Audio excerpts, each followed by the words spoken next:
Mr. Baser, what a nice pleasure talking to you. How are you? Costa Rica is like my new favorite place, by the way. I want you to know that.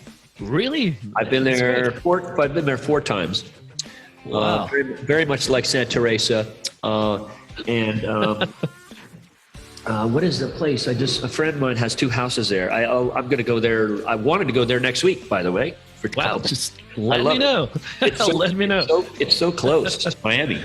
It's very close. Just let me know. I'll be happy to talk to you some more. And it's really, people are great there. All right. Thank you very much, sir. You tell that to everyone, okay? I will. I'll broadcast it. Thank you very much. I understand that the story of the making of this film is very interesting. I understand that you were looking for a project to film within the constraints of the pandemic.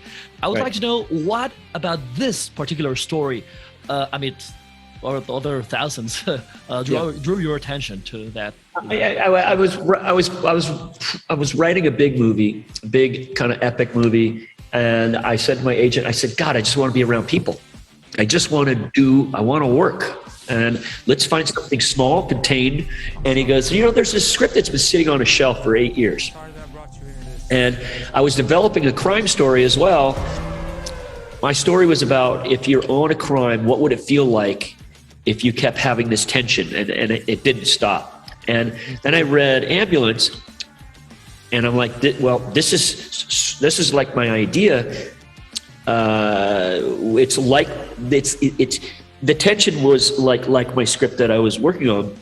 And so we started redeveloping the script, and it came together very quickly. And it was all about something contained, do it in 38 days, low budget, but I was able to get a lot of LA that was shut down, and we were able to really make it a lot bigger for the money. I know. It feels sprawling. Yeah. What'd you say? It's sprawling? Yeah.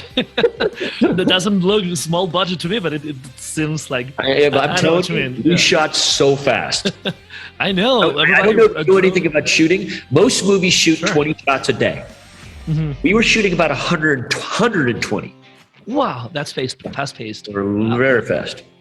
Something else that I liked about this is that everybody drove themselves to set. There were no trailers. It was very fast-paced.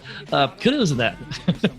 Well, it's partially the pandemic. I wanted it to be safer that way. And I said, you drive yourself to the set because drivers could expose you to it. And just the less contact, the better. You know what I'm saying?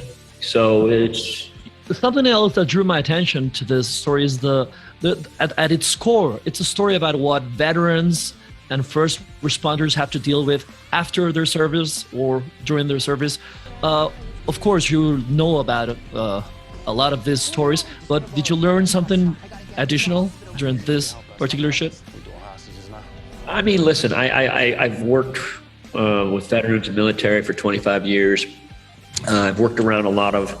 And veterans are very much first responders. SEAL teams, they just go in there when, sometimes they're the first in. And this is like a love story to first responders, especially after this pandemic. Cam is really the heart and soul of this movie. So did I learn anything? Well, you learn that this really goes on, where they sometimes don't take care of them once they get out. And, what Will's dealing with is a very real thing. Insurance companies don't want to do things to save a life. And, something else that really I liked about this film is that each and every one of the characters has a very rich backstory, almost as if you could take any single one of these and turn it into another film or a short. Are you compelled to stash something away for future projects? I mean, you can't do a sequel to this movie for obvious reasons, but it's backstory started getting a little bigger as we started going. I give, don't worry about the time, I give my actors a lot of space to improv, and I shoot fast enough that we can experiment.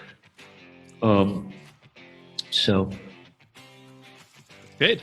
Well, thank you very much. It was a pleasure talking to you, sir. And so great to have you here in Costa Rica. Yeah, I love it. All right. Thank you. Thank you. Say hello to everyone out there. Bye. I will.